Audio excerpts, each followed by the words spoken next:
जय हिंद दोस्तों, उम्मीद करता हूँ आप सभी अच्छे होंगे। Welcome to YouTube hub. भारतीय संविधान का निर्माण।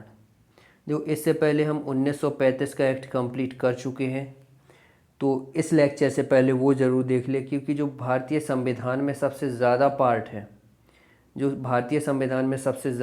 है वो लिया गया है भारत शासन अधिनियम 1935 से।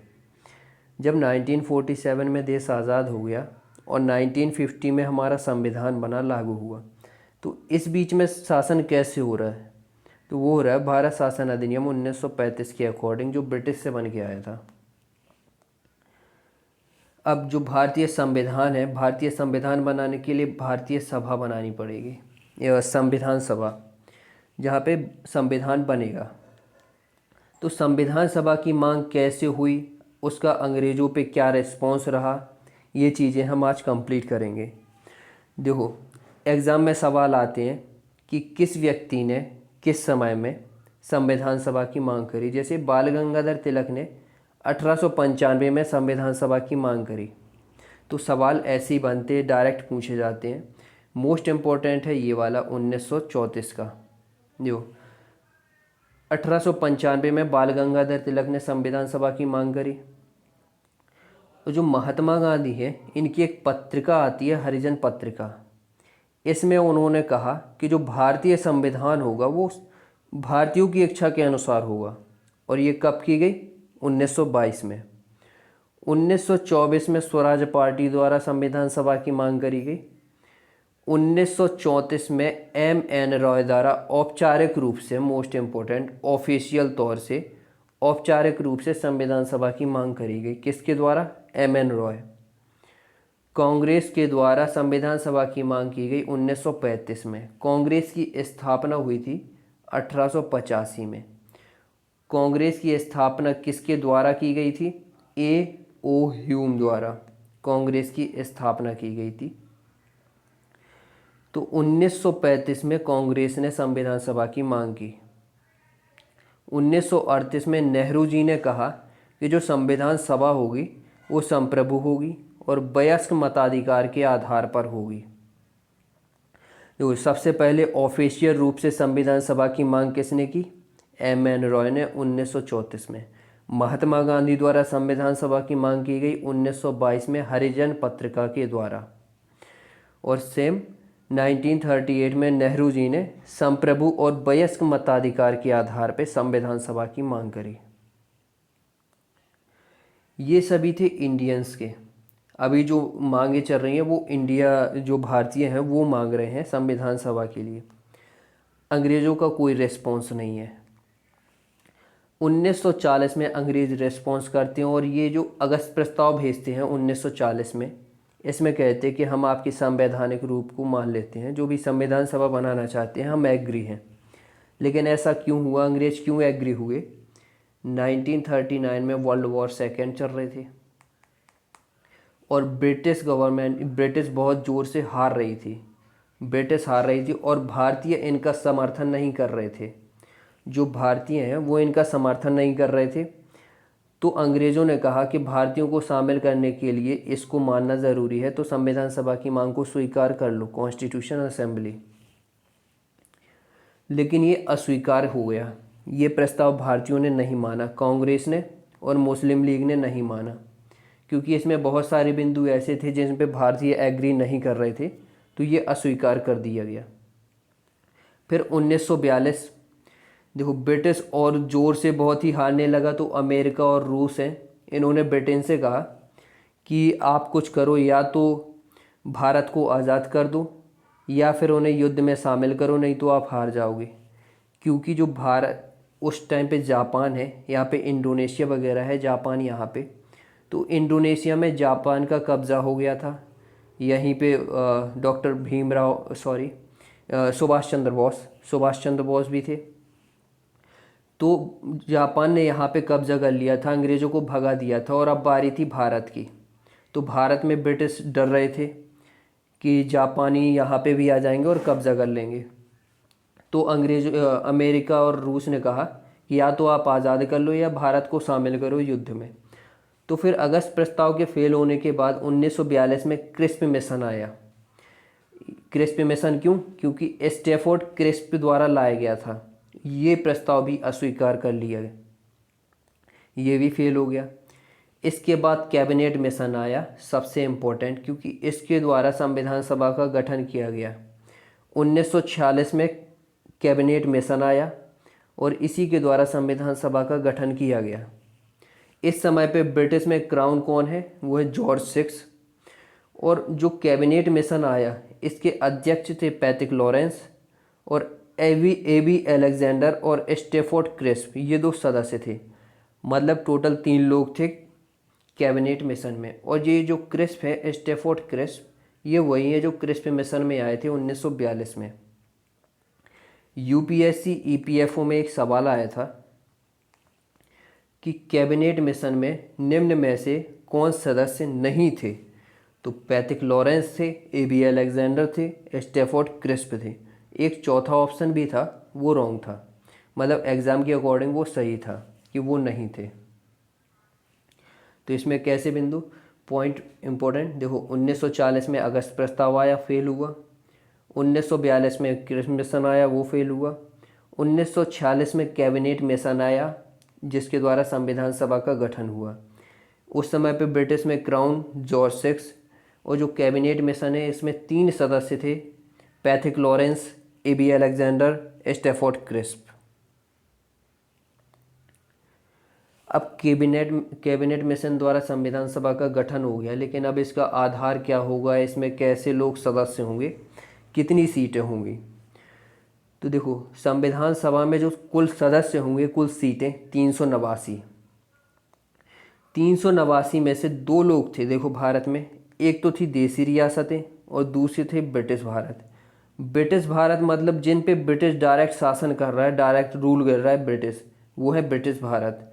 ऐसे 11 प्रांत थे और 4 कमिश्नरी क्षेत्र थे या फिर यूटी यूनियन टेरिटरी, केंद्र शासित प्रदेश। तो 4 कमिश्नरी क्षेत्र थे और 93 थी देसी 93 सीटें। 93 सीटें जो 389 से 93 सीटें दी गई देसी रियासतों को और 296 सीटें दी गई ब्रिटिश भारत को या ब्रिटिश प्रांत को। तो देखो, 2 चीज़ें थी भारत में, एक तो डायरेक्ट जिस पे ब्रिटिश रूल कर रहे हैं डायरेक्ट वो एरिया, ऐसे 11 थे। और कुछ ऐसी देसी रियासतें मतलब जिन पे राजा थे, रियासतों में राजा थे, लेकिन वो राजा भी किसके अंडर में थे? ब्रिटिश के अंडर में थे। मतलब ब्रिटिश सीधा शासन नहीं कर रही थी, वहाँ पे राजा कर रहे थे, लेकिन राजा ब्रिटिश के अंडर थे, वो देसी रियासतें। तो अब जो 389 सीटें हैं, ये 296 सीटें दी गई ब्रिटिश भारत को और 93 सीटें दी गई देसी रियासतों को। 296 में से 4 सीटें दी गई चीफ कमिश्नरी क्षेत्र को, जो है दिल्ली, कुर्ग, बलूचिस्तान जो कि आज पाकिस्तान में है, और अजमेर।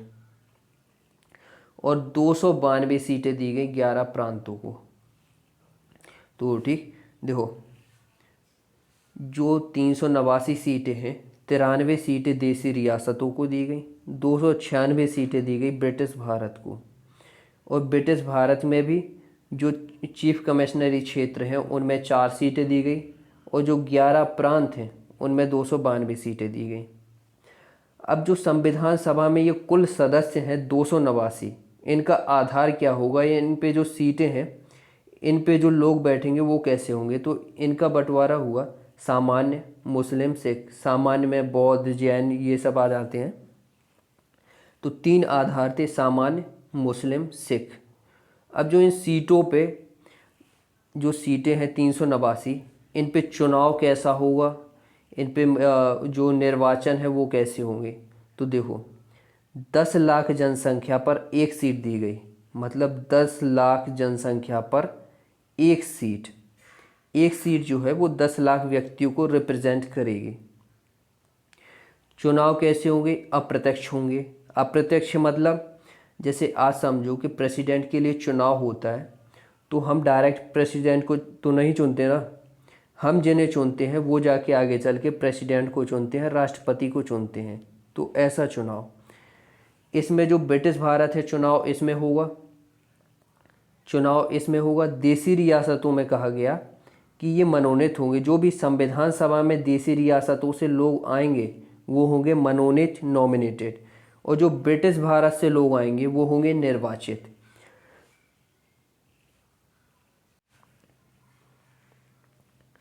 तो ब्रिटिश भारत से जो भी लोग होंगे वो होंगे निर्वाचित, और देसी रियासतों से जो लोग होंगे वो होंगे मनोनीत।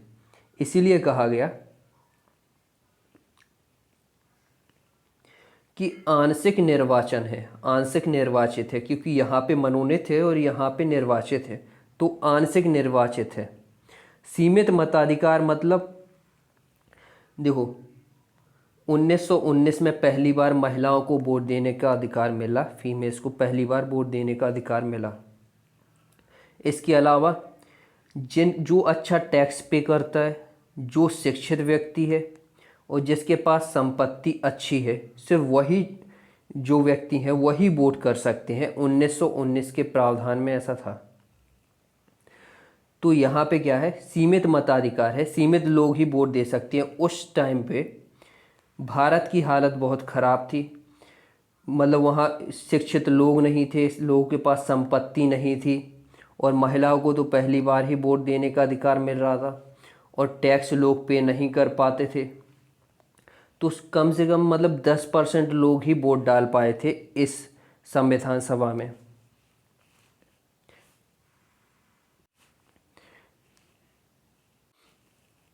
देखो अब जो चुनाव है, जो चुनाव हो रहा है अप्रत्यक्ष चुनाव, चुनाव कितनी सीटों पर होना है, 296 सीटों पर, क्योंकि यहाँ से मनोनीत लोग हैं।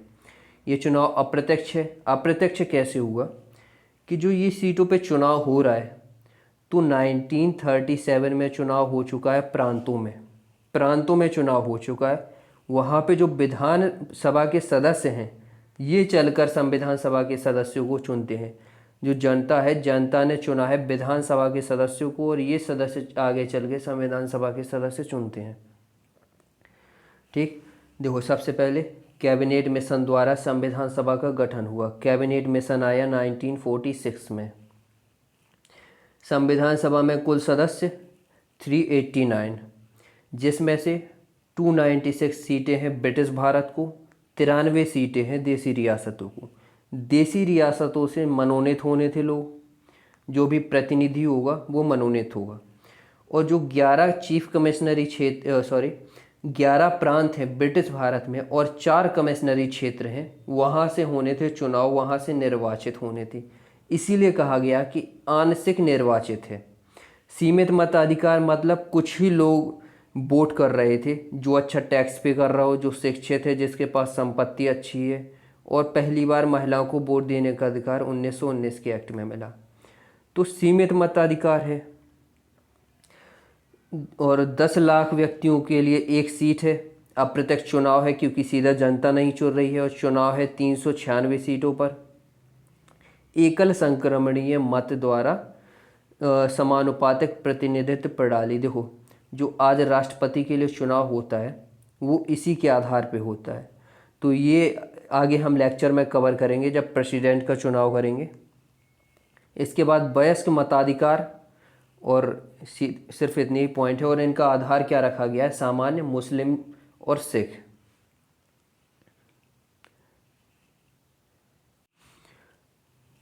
संविधान सभा के लिए चुनाव किए गए अगस्त 1946 में। कुल सदस्य थे 389, जिसमें से ब्रिटिश प्रांत के लिए 296 और जो देसी रियासतें थी उनके लिए 93 सीटें। अब देखो चुनाव हुए, चुनाव में कांग्रेस जो है सबसे बड़ी पार्टी निकल कर सामने आई। 208 सीटें कांग्रेस को मिली। मुस्लिम लीग को 73 सीटें मिली, और अन्य कुछ छोटी पार्टी थी उन्हें 15 सीटें मिली। लेकिन देसी रियासतों में क्या था, देसी रियासतों ने आने से मना कर दिया। पहले ये बिल्कुल भी नहीं आए, शुरुआत में संविधान सभा में बिल्कुल भी नहीं आए, क्योंकि ये तो मनोनीत होने थे तो कभी भी आ जाते, लेकिन शुरुआत में नहीं आए। लेकिन हैदराबाद एक ऐसी रियासत थी, हैदराबाद, जहाँ से कोई भी प्रतिनिधि संविधान सभा में नहीं आया। हैदराबाद के प्रतिनिधि कभी भी संविधान सभा में नहीं आए। मुस्लिम लीग ने संविधान सभा का बहिष्कार किया। क्यों किया? देखो, सबसे कम पार्टी सबसे जो कम वोट मिले हैं, कम सीटें मिली हैं, 73 सीटें, वो है मुस्लिम लीग को। तो इसने संविधान सभा का बहिष्कार किया और 16 अगस्त 1946 को डायरेक्ट एक्शन डे मनाया, सीधी कार्यवाही दिवस मुस्लिम लीग द्वारा मनाया गया। देखो, पहला पॉइंट, कोई भी देसी रियासत शुरुआत में नहीं आई।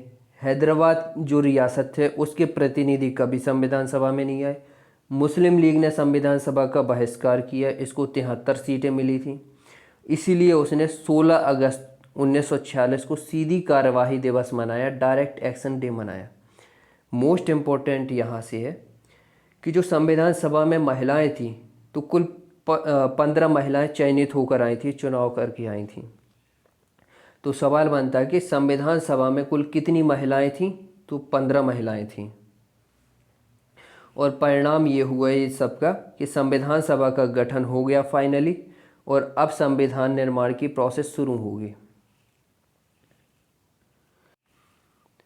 देखो, फाइनली संविधान सभा बन गई, 389 सीटें, 389, जिसमें से 208 कांग्रेस को, 73 मुस्लिम लीग को। मुस्लिम लीग ने बहिष्कार किया, 16 अगस्त को सीधी कार्यवाही दिवस मनाया, 15 महिलाएं थी संविधान सभा में।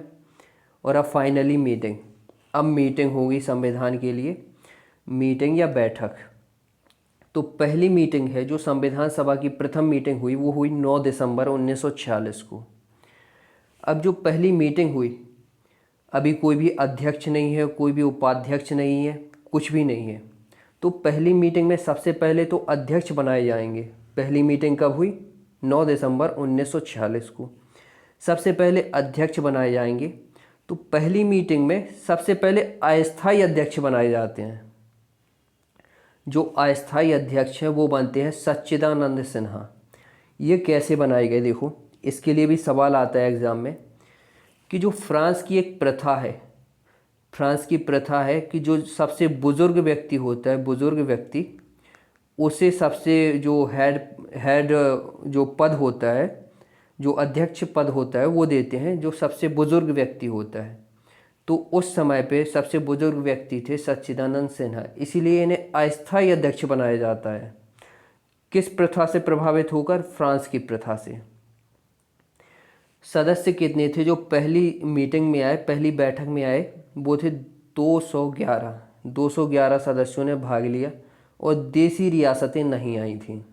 हैदराबाद की कभी नहीं आई। शुरुआत में देसी रियासतें नहीं आई, लेकिन आगे चलकर आने लगी थी, लेकिन हैदराबाद की कभी नहीं आई। दूसरी मीटिंग हुई 9 दिसंबर के बाद 11 दिसंबर 1946 को, संविधान सभा की दूसरी बैठक। अब यहाँ पे अस्थायी अध्यक्ष थे सच्चिदानंद सिन्हा। किसी न किसी को स्थायी होना था, परमानेंट अध्यक्ष बनना था।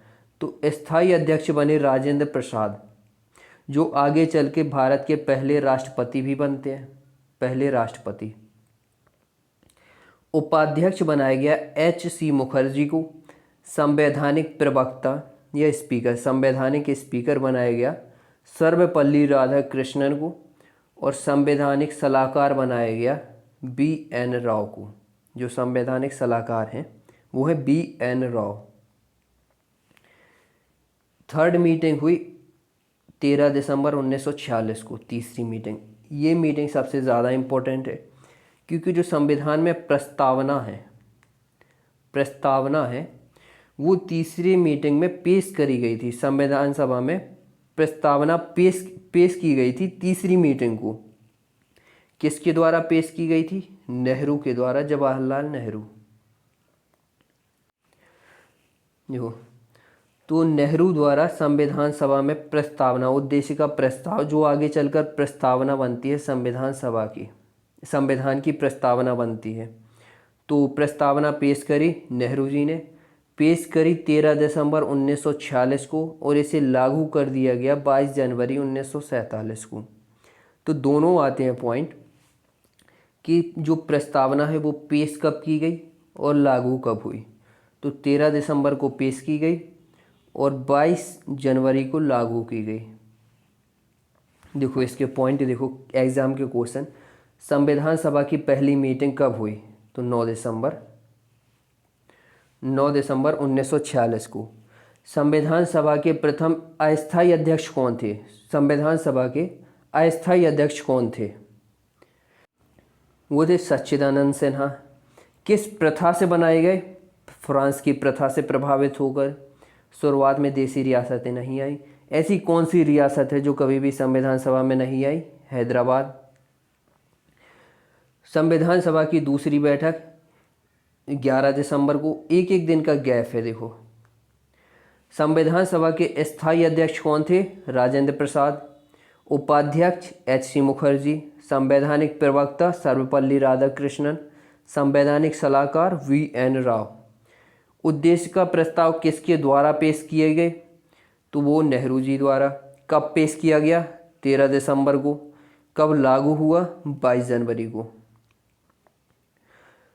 मुस्लिम लीग ने सीधी कार्यवाही दिवस मनाया था, डायरेक्ट एक्शन डे, कब? 16 अगस्त को।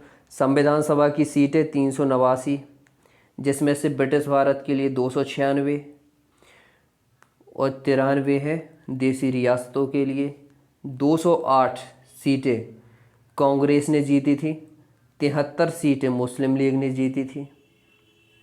नेक्स्ट देखो, भारतीय स्वतंत्रता अधिनियम 1947।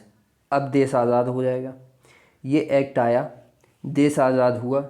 अब ब्रिटिश को भारत से कोई मतलब नहीं था। अब जो हमारा शासन चल रहा है वो 1935 के अकॉर्डिंग चलेगा, लेकिन उस पर ब्रिटिश का कोई भी दबाव या कोई भी जो दबाव है वो नहीं होगा। ये हम कर रहे हैं, हम जो भी इसमें मॉडिफाई करना चाहे, संशोधन करना चाहे, हम कर सकते हैं। ये हम अपने अकॉर्डिंग कर सकते हैं। तो इस एक्ट के द्वारा भारत स्वतंत्र हो जाता है। अब भारत में शासन कैसे होगा? देखो, अभी तक तो ब्रिटिश शासन कर रही थी, उसके एक्ट बन के आते थे, लेकिन अब शासन कैसे होगा? तो जो संविधान सभा है इसके दो कार्य होंगे। एक तो संविधान निर्माण का, संविधान निर्माण भी करेगी और देश में शासन संचालन भी करेगी, जैसे संसद करती है। आज जैसे संसद देश चला रही है, उस समय पे जब देश आज़ाद हुआ तब संविधान सभा ही देश का संचालन करती थी और संविधान सभा ही देश का संविधान का निर्माण करती थी। अब जब ये संविधान का निर्माण करती थी, जब संविधान सभा संविधान का निर्माण करती थी, तब इसके अध्यक्ष थे राजेंद्र प्रसाद। और जब ये शासन संचालन का रूप ले लेती थी, जब देश में शासन चलाती थी संविधान सभा या संसद के रूप में कार्य करती थी, तब इसके अध्यक्ष थे जे.बी. मावलंकर।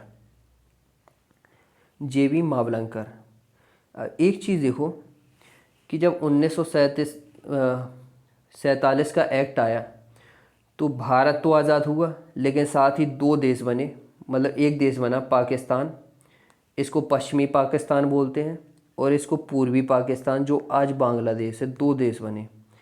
तो जो संविधान सभा में 389 सीटें हैं वो तो पूरे भारत के लिए थी। पूरे पाकिस्तान जो पहले था तो वो भारत का ही हिस्सा था, क्योंकि 1946 में थोड़ी आज़ाद हुआ था। तो 389 जो सीटें थीं वो पूरे संपूर्ण भारत के लिए थी। अब भारत टूट गया है, पाकिस्तान बन गया, तो कुछ सीटें अलग हो जाएंगी 389 से। अब जो सीटें हो जाएंगी वो हो जाएंगी 299 सीटें। अब यहाँ पे 389 में 296 सीटें ब्रिटिश भारत से और 93 सीटें थीं देसी रियासतों से। अब जो सीटें कम हो गई हैं, 299 हैं, तो अब सीटें 229 है ब्रिटिश भारत से और 70 सीटें हैं देसी रियासतों से। ठीक, देखो जब देश आज़ाद हो गया, इसके बाद संविधान सभा के दो कार्य बट गए। संविधान सभा है जो दो कार्य करने लगी। जब संविधान सभा निर्माण करने लगी, संविधान सभा का निर्माण करना हो गया इसका कार्य, और देश में शासन संचालन। जब संविधान निर्माण करती थी तब इसके अध्यक्ष थे राजेंद्र प्रसाद, और जब देश में शासन संचालन करती थी संसद के रूप में, तब इसके अध्यक्ष थे जी.बी. मावलंकर। और जो पाकिस्तान जब बन गया तो सीटें कम हो गई, तो 389 से 299 सीटें बची। 229 है ब्रिटिश भारत से और 70 है देसी रियासतों से। अब कुछ ये इंपॉर्टेंट पॉइंट है जो एग्ज़ाम में डायरेक्ट पूछ लिए जाते हैं कि देखो, जो राष्ट्र ध्वज है हमारा, ये कब अपनाया गया? 22 जुलाई 1947 को। मई 1949 में राष्ट्रमंडल में भारत ने सदस्यता स्वीकार करी। आज़ादी के बाद जो भारत है उसने राष्ट्रमंडल की सदस्यता को स्वीकार करा 1949 में। ये 4 पॉइंट है जो डायरेक्ट। 26 जनवरी 1950 को गणतंत्र दिवस मनाया, हमारा संविधान लागू हुआ। उसके 2 दिन पहले 24 जनवरी 1950, तो 24 जनवरी 1950 को राष्ट्रगान, राष्ट्रगीत और राजेंद्र प्रसाद प्रथम राष्ट्रपति के रूप में शपथ ली या चुने गए। और संविधान सभा की आखिरी बैठक हुई। ये सब कब हुए? 24 जनवरी 1950, 26 जनवरी के 2 दिन पहले। 26 जनवरी 1950 के 2 दिन पहले ये सब हुआ। राष्ट्रगान स्वीकार हुआ, राष्ट्रगीत बना, राजेंद्र प्रसाद प्रथम राष्ट्रपति बने और संविधान सभा की आखिरी मीटिंग हुई। संविधान बनने में जितना समय लगा है तो 2 वर्ष 11 महीने 18 दिन और कुल 11 बैठकों में संविधान सभा का निर्माण हुआ। पॉइंट समझो। देखो, सबसे पहले क्या था? सबसे पहले देखो, ऑफिशियल तौर से एम एन रॉय ने 1934 में कॉन्स्टिट्यूशन असेंबली संविधान सभा की मांग करी। ठीक। अंग्रेज़ों का रिस्पॉन्स आया 1940 में, अगस्त प्रस्ताव आया। इसके बाद 1942 में क्रिस्प मिशन आया जो फेल हो गए। इसके बाद कैबिनेट मिशन आया और 1946 में आया और इसके द्वारा संविधान सभा का गठन हुआ। टोटल कितने सदस्य थे? 389। 10 लाख पर 1 सीट थी। अप्रत्यक्ष चुनाव थे, मतलब जो प्रांतों में विधानसभा थी उसके द्वारा सदस्य चुने गए थे। तीसरी चीज़, 389। ब्रिटिश भारत में कितने? 296 सीटें और 93 सीटें देसी रियासतों से। अब जो संविधान सभा बनी, इसके प्रथम अध्यक्ष बने, अस्थायी अध्यक्ष वो है सच्चिदानंद सिन्हा, फ्रांस की प्रथा से प्रभावित होकर बनाए गए। प्रथम मीटिंग हुई 9 दिसंबर को, दूसरी मीटिंग हुई 11 दिसंबर को। 11 दिसंबर को स्थायी अध्यक्ष बनाए गए राजेंद्र प्रसाद और 13 दिसंबर को तीसरी मीटिंग हुई। तीसरी मीटिंग में नेहरू जी ने प्रस्तावना पेश की थी, उद्देश्य का प्रस्ताव पेश की जो आगे चलकर संविधान की प्रस्तावना बनी। तो थैंक यू दोस्तों, आज की वीडियो में इतना ही। मिलते हैं आपसे अगली वीडियो में। Thank you.